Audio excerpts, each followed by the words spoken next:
All right, so for our first warm-up circuit, what we're gonna be doing is split squats, side plank, and we're gonna do what's called a sit through. So our side plank will start off real simple. Will be shoulder over top of elbow. Let's get this way a little bit. Both feet extended out. We're gonna get up here. Now, we wanna make sure that our shoulders open up. We don't wanna be rolled here, and we don't want our hips to roll back. Although your body will try to do both those things, it's gonna be just like we're completely standing up, just on our side. We want to be active with this bottom arm, pulling it back to our side. Nothing's going to move, but you're going to feel that lat turn on. From here, if we're able to, we're going to lift our leg up and then set it back down. Lift our leg up and set it back down. Make sure that leg doesn't kick forward. We don't want to go up and forward. We want to go straight up. If that's too much, we can always just go to our knees here, same position, long leg, up, down, up, down. Remember, it's not kicking forward. It's going straight up, straight down. Don't let that toe turn up. You want that heel to lead. We're going to try to do 8 to 10 of those on each side. From there, we're going to do a sit through. So, make a little room here. We're going to be able to call it quadruped position. So, our toes and hands are on the ground, hands are on the shoulder. We're going to rotate and drop to our whole heel and kick this leg out and hold. I'm active with this arm, driving down, sweep back underneath. Good time to reset here. Then sweep and go the other way, kicking that leg out. Reset, kick, kick. Being active with our arms and legs, so I'm lifting here, kicking out, driving away with the arm. Being active. Make sure you're breathing on this. Don't hold your breath into the nose, out through the mouth. We're going to do 6 to 8 on each side. After that, we're going to do a little split squat. We're going to work up into our work sets here. So to start off, just go on the ground, and we're trying to go straight down and straight up. Straight down and straight up. The more that knee drifts forward, it's going to be fine, and up into a point where it may bother us. If it does, just sit back into the center a little more. If you're fine, you can lean forward into that front leg a little bit, wherever it suits you best. But our trajectory is down and up. No matter where we are, a little forward, a little back, we're going to be straight down and up. So we'll run through a warm-up set 2 or 3 times, depending upon how you're feeling. If you've already kind of warmed up by running or jogging or whatever, you can just run through it a couple times to get the feel for it. If it's really getting you from a sitting position into your workout, maybe run through it 3. When we ramp up into our work set, we're going to do a split squat. We're going to elevate our front foot on a plate, a block, a box, a short chair, whatever you have. And then I've got a little AirX pad, a little blue pad in the back here. This can easily be another plate. This could easily be another box, whatever. The AirX pad is a little softer, so it's going to give me a little more balance to challenge myself out. So this is how we're going to do this here. Again, if you want something more stable, that's fine. The floor is also okay, so you don't have to elevate that backside. It's just going to spice it up a little bit. Okay, again, down, up, up. We don't need to worry about this front leg coming completely straight. That's fine, it probably won't. Okay, if we want to get fancy, we're going to start loading here in the middle. So have a friend or a partner hand you a kettlebell and hold here. Boom, we want to hold up, and this is really going to challenge our core to keep upright. When we have that weight up top, we're making it long from our base. So we have a lever arm action, and our core has to prevent us from moving all over the place. So we're going to shoot for 8 to 10 on each side, okay? Again, we can start with a lighter weight, do 10, and as we ramp up, getting 8, even 7 is not the end of the world, okay? But really try to challenge us to make it heavy, all right? After that, we're going to go to a landmine, so we have a landmine sleeve. Slip your barbell over that, otherwise you can just stick it in the corner. All right, get a little towel and just stick it in the corner. That won't be a problem at all. We're going to do a little landmine thrust, so you're going to have both hands on the landmine here. Squat down into it, pop up, and kind of explode. We'll squat, pop, explode. If you don't want to add the squat, that's fine. We can just make it a strict press, straight up. I like using that lower body. Use that core, transfer the energy we generate from down here up into the bar. It's a great way to kind of teach that lower, assisting that upper. Great way to teach that translation of the energy from the bottom to the top. But if it bothers you at all, or you just want to stick to more just strict upper body, take that squat out. We're going to do 8 to 10 reps there as well.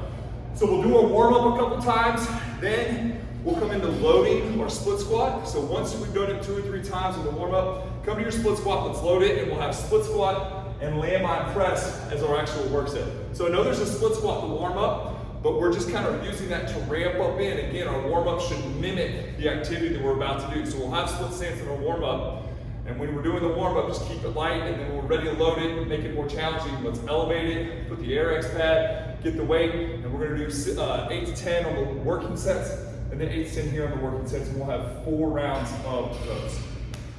All right, so for our next series, we're gonna do a kettlebell swing into a single leg supported hinge. So for our kettlebell swing, our feet are a little bit wider than shoulder width apart. We sit back down into our hips. That kettlebell starts on its edge with our weight in our butt. We don't wanna be here over top of the kettlebell. We wanna be sitting back in our butt with our kettlebell on the edge. From here, we shoot the kettlebell back and throw our hips forward. Remember, this is a hinge. Notice how my knee angle doesn't really change a whole lot. I shoot my hips back and throw it forward.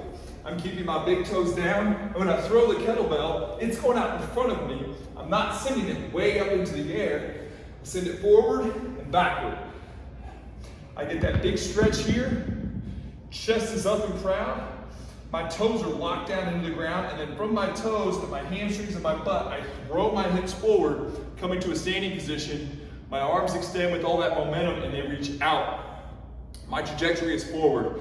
I shoot my hips back, and my kettlebell stays tight to my body as I shoot it back between my legs. I don't want it way down here. I want my arms tight to my body, my chest up, shoot forward. We'll do 12 reps of the kettlebell swing. After that, you may want to catch your breath for a second, and then I'm going to put one leg on a bench. This can really be on anything. In fact, this bench is a little short for me, so I would put a little pad here. But you want something that you can kind of support your knee on. I really do need a pad. You can support your knee on and then still be pretty much standing up tall on the ground. So we're going to be here, and then I'm going to get my hinge position, keeping that kettlebell tight to my body. Back up. Again, I'm not letting that kettlebell drift out here in front of my toes. I'm keeping it in line with my shin, and I'm hinging. All my work's coming from this down leg.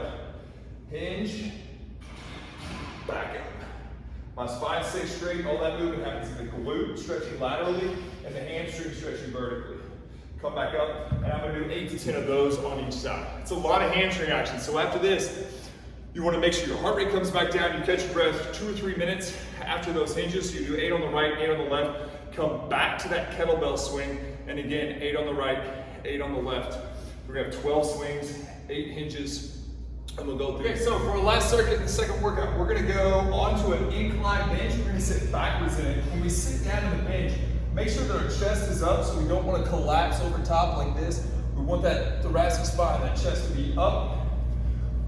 We're gonna alternate rows. So one arm's gonna be up, one arm's gonna be down, and we're gonna switch them. Then we're gonna switch them. Notice that my chest angle's not changing at all, and I'm keeping my abs tight to prevent any rotation in that spine or in the hips. And I've got one arm up and one arm down, just alternating that rotation. We're gonna do 16 total, or 8 on each side. From there, I'm gonna grab my sled. So I've got my hands in the straps here. Again, I'm not holding on to the straps. The straps are holding my wrist. If you would rather get back in the elbow, that's fine as well. We're setting down, and we're gonna extend.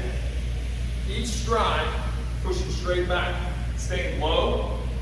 When we get down to the end, we're just gonna turn that sled around and bring back. Now, a couple little things. We always wanna stay low, reach down, keep my torso upright. My abs are gonna have to be a base so that my pelvis doesn't move forward and back. And I don't wanna take short little choppy steps like that. I wanna take nice, long strides, okay? Extending that knee fully each time. So when I step back, I fully extend this knee, and then my next step, I fully extend the knee each time. If that slows us down at first, that's actually great. We're not necessarily here for speed, we're here to get those quads and knees strengthened up. If you don't have a sled, that's fine. And if the sled is too much for you at first, maybe you have some knee issues, maybe this is brand new to you, we can just find either flat ground or something slightly uphill and do the same thing and walk. When you're paying attention to this, we're paying attention to our whole abdominal, so not just the top abs, they kind of crunch us like this, especially these lower abs between your groin and your belly button. make those activate, which is gonna hold that pelvis still, and then we extend. So you can just walk up the hill backwards. Getting a little quarter squat, abs on, and we're just walking. You don't need a lot of resistance. A hill is great resistance.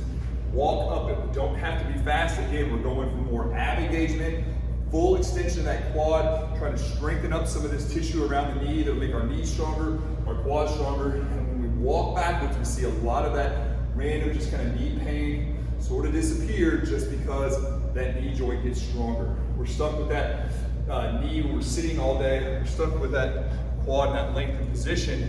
They get weak. People talk about their hip flexors are weak all the time. Our quad is one of our main hip flexors, especially this upper end of it. So if we work on that full extension of that knee, we're kind of working this muscle, this quad muscle, the rectus femoris specifically, that is really getting a lot of that knee strength. And hopefully we can get some of that back. All right, so we're gonna complete this 4 times. Again, alternating 8 each side here, so that's 16 total. And then drag your sled backwards. If you don't have the sled, go outside, find a long straight path. If you can find something uphill to walk backwards up, that's even better. Have fun with it.